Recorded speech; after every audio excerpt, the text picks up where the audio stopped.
Good morning বন্ধুরা, আশা করছি সবাই ভালো আছো। আর আজকে বৃহস্পতিবার, এই দেখো আমার পুজোয় বসে পড়েছি।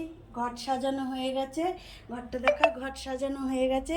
আর এই দেখো ফুল, আর এই যে আমার গাছের ফুল, আমার গাছ থেকে আমি প্রতিদিন ফুল তুলি। সব সাজানো হয়ে গেছে, বেলপাতা ধোয়া ঠোয়া হয়ে গেছে। এবার আমি ঘট পাতবো। তো তোমরা দেখো আমি ঘরটা পাতি ভালোভাবে। আজকে বৃহস্পতিবার ভালোভাবে পুজো করে নিই, লক্ষ্মী পাঁচালি পরবো। এবার সুন্দরভাবে আজকে বৃহস্পতিবার সকাল সকাল পুজো করে তারপর রান্না করব। তো চলো পুজোটা পুজো শুরু করে দিই।